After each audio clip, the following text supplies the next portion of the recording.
Hey guys, I thought I'd do something a little different today, and I'm going to go over some basic electrical. Um, I am a licensed electrician, so I figured why not show the people out there, if you want to know how to do some basic wiring, how to do just that. All right, so uh, there was an existing wire coming into this shed, but unfortunately it looked a little old, a little dangerous. Um, Most of it was kind of exposed. Hard to see some of these outlets, but uh, it looked pretty old, probably about 30 years at least. And generally speaking, whenever you're doing work to a place, you should replace electrical if it's 30 years old. It does have a shelf life. You might think that because you can't see it that it never needs to be replaced, but it does, just like anything else. Um, so what I did is I used the existing, sorry, let me move my hand. I used the existing wire that came from the house, and because I didn't want to run a brand new wire out there. That would have taken a ton of work, and that's technically not to code. So if I wanted to do it to code and add PVC, then it would have been a huge project, which I do plan on doing at some point. I plan on putting an entire service out here, but for now I just use the existing wire, stapled it close, and then put a GFCI outlet on the wire. This whole shed was not GFCI, and that's actually fairly dangerous. You don't want to see that. It's easy to get belted from power, especially if it's wet, and you can kind of see there's a little bit of water there because it's dripping. It's not the most watertight area because it is a shed, so you don't want pools of water and electricity. They don't mix. So by just putting the one outlet in, and those types of outlets are kind of expensive. They're like $40 a piece, so you don't want to do the whole shed in GFCI, and you don't need to. You just need the one. The one is everything's going to get plugged in from there into the back side of that outlet. And when it does, all the power is going to come through, and it's going to be GFCI protected. So I brought this yellow wire here. This is the new Romex that I'm using. And all this stuff will eventually come out. That's all the old stuff. But this is going to get tied into that at some point, but I want to make sure to finish everything so that it's all done first, and then I'll tie it in all at once when I cut the power from the house. That way I don't risk getting shocked. But it comes through the joist there, and then it just stabs in on this side. This is the more finished side.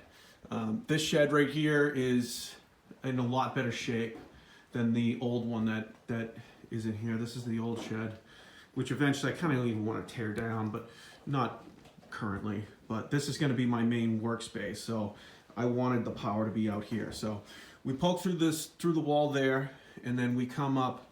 You want to tie up your wires tight. You'll notice that there are staples that are periodically through the wire run here. There's one there, there's one there. You at least want them every 4 feet. But you also want them basically just to support the wire so that it doesn't move, and that's your main thing. So you can shape it in nice. Like I'll have a staple there, and then you can see another staple inside. That's just so that when it curls in, there's no chance of it coming out of that little hole there, because you don't want any of your wires to ever move, even if they get leaned on by something like maybe a broom or something tall that you're going to lean against it. You don't want them to get damaged, so they're up high, but if something does touch them, you want to make sure that they're not moving, because they'll get even more damaged if they get caught on something. But it's all up high, so no one can really reach it. And that's kind of how you want to run wires in this type of area. You can also run them through the joist, like you'll see that this old speaker wire runs right through the beams. I tend not to do that kind of stuff, just because it's just as likely to get damaged, and up high I just think looks neater. Plus you're not drilling through all your beams. So in terms of like what I did for fixture or outlets, I should say, there's a few of them. The first one right here, you can see it underneath. I have some wires right there that I'm going to strip and put an outlet in there. But this is going to be the outlet for this, the center of this workbench. And the workbench is a total mess right now, but eventually I'm going to plug in my saw right there. So I have a miter saw that is going to go into that space right in the center, basically, of the workbench. So I can cut from both ends, no problem, and it's in a good location where I can put like an 8-foot piece and it won't hit any walls. The second is this right here, which is going to be a switch. The power basically runs from that first outlet that beyond that wall up through this channel here and then down into this first outlet. That's the outlet for the saw. And then I want both a power to come out of that and hit the second outlet, which is right here. You'll see that one of them's a yellow wire, one of them's a white wire. The difference there is that the yellow wire is actually 12 gauge wire, which is good for outlets. The 14 gauge, which is the white wire, is a bit smaller, which is good for lighting. So for both the outlets, I ran the yellow wire to this one and then out along the top and then down into the second outlet here. And all the white wires that come out are for lights. So this one right here, you'll notice that there's 2 white wires going to it. Well, the first one is the feed that comes out of this switch. And actually the yellow wire comes up and then from the first outlet hits this. There's another yellow that comes out of it, hits the second outlet. But the white wire that comes off it is actually the feed for the switch, which then comes down into this switch box. And then the second white wire comes out of the switch box and heads up to here, which is where I'm going to put my first lighting fixture, which is going to go across those beams there, and it's actually one of these track lighting pieces here. This will give me 3 nice mono points right on a track above that can point down onto this bench, giving the bench a ton of light. Now eventually I do want to put another one going across these top beams, which will again point down onto this side of the bench. And that's actually going to be wired together. So I'll end up coming out of this box, which is this box right here is where this white wire is going to go into, that's going to power up that fixture. But I'm also going to run a wire out of that box to come to a second box, which I'm going to mount right in there. And that's going to put the track on both sides to be on the same switch. So I run this second white wire out of the second powered up receptacle. So this wire will always have power, and it's going to come back to a box right here, which is kind of difficult to see. It's kind of dark, but you can see those wires come out. So one of those wires is going to come out and hit a second switch right next to it. And both of those switches are going to do something different.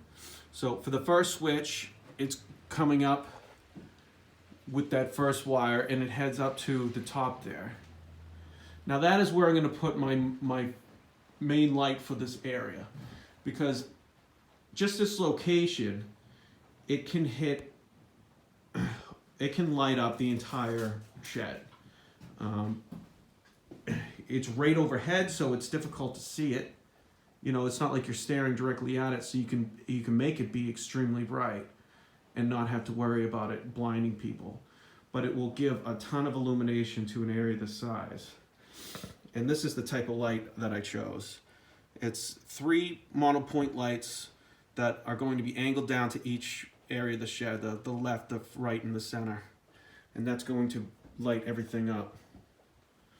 I also bought this fixture here, which is a motion activated fixture, and that's going to end up going outside.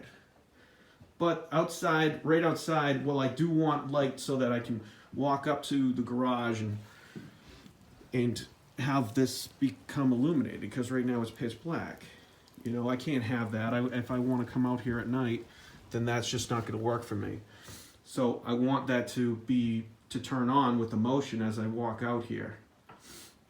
But there's also a fire pit directly outside of this shed, and from time to time I'm gonna want to turn that light off. So this second box, which is difficult to see because it's so dark, but that second box is going to have the switch that controls that. So that's basically going to be on all the time, but I can turn it off when I need to.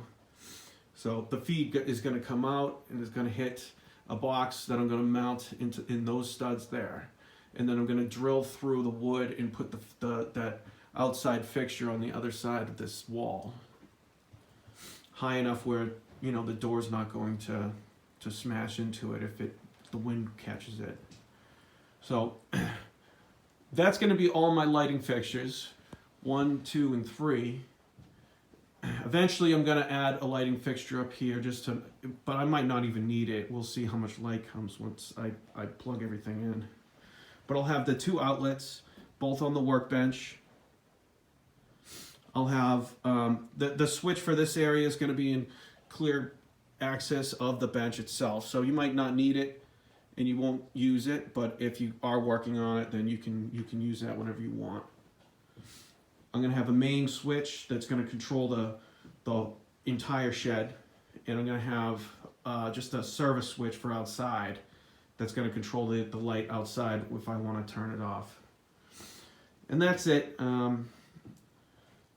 This type of setup in a shed isn't too uncommon. A lot of people, when they add electrical, they want it convenient for them. So you can put them wherever you want. Outlets and whatever. Eventually I'll add on to them. Like I said, I want a 60 amp service at some point, but I plan on putting a space heater in that corner once I insulate this area, as well as an outlet that eventually I want a computer set up right here, and I need to make sure that I have enough outlets where it's going to serve all the computer stuff that I need. And that's it. I mean, I could actually end up adding an outlet on this side too, maybe behind this bench here. That way I'll just be able to plug in stuff wherever I am in the room. But for now, that's a good place to start, and I can always add on to it later. All right, I hope this video is helpful. I mean, it's something that I don't usually go over electrical, you know, but it's stuff that some people might want to know. So figured I'd, show you guys how to do it. All right, bye.